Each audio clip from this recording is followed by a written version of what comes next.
Unpacking the silence, culture, marriage, and depression. Hello, family. Welcome back. If this is your first time here, I am YinkusPepe. And on this channel, we have real conversations about life, faith, relationships. And today, we're unpacking a subject too many people avoid talking about. Yes, culture, marriage, and the silence that destroys. Come on in, let's talk. Have you ever felt trapped by unspoken expectations, especially within your closest relationships? What if the silence around you, perpetuated by culture, is slowly eroding something vital within you? This isn't just about depression, it's about the invisible threads of culture and marriage that can bind us, sometimes to our very own detriment, and how we can finally start to unravel them. The invisible burden. We live in a world where the perfect marriage, is treated like a performance. Matching outfits, smiling photos, flawless family events. It looks good on the outside, but the reality of many people are suffering in silence behind closed doors. Happiness becomes something they perform and not something they actually feel.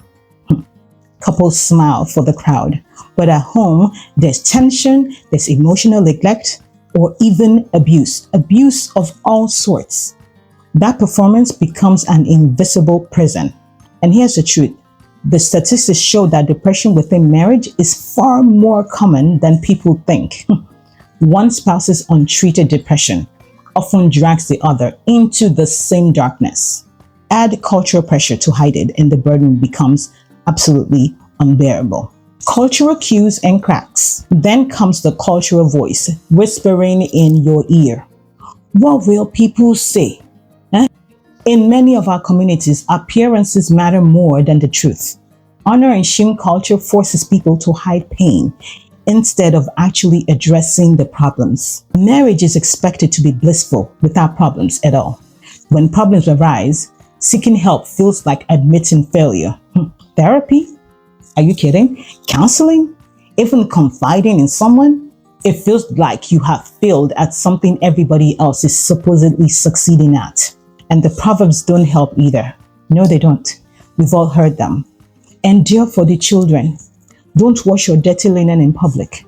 Marriage is not a bed of roses. These sayings may sound wise, but they chain people to silence. They normalize suffering instead of promoting solutions. Marital climates. That silence creates what I call climates inside of the marriage. Different climates, little climates that shake the marriage. When communication breaks down, unspoken needs fester into complete resentment. When one partner becomes the constant caregiver, emotionally, financially, or even physically, they silently erode their own well-being. And when depression is left unaddressed, intimacy fades, life goes stall, and a marriage becomes survival instead of true divine partnership. These aren't just bad days. They aren't. They are long-term consequences of silence, left untreated, breaking the cycle and building bridges. So how do we break this cycle? Because we can't keep doing this. We can't. We have to stop it. First, we identify the warning signs like withdrawal, constant fatigue, emotional absence, resentment. And these are not just moods, they are red flags that something is going on that needs to be addressed within your marriage. Second, we must create safe spaces for dialogue. That means conversations without fear, without blame, and without punishment, and just honesty. And third, we need to destigmatize professional help. Therapy, counseling, medication, these are not weaknesses. They are bridges to healing.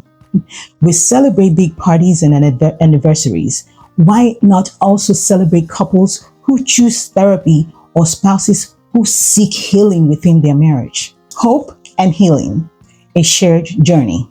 Hope comes when we understand that healing is not just individual, it's communal.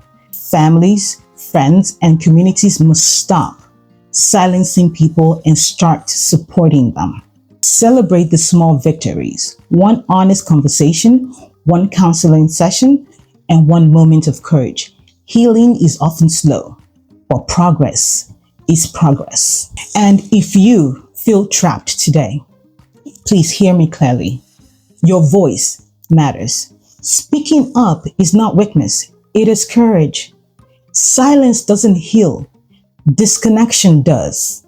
I am not saying this because I just feel like talking.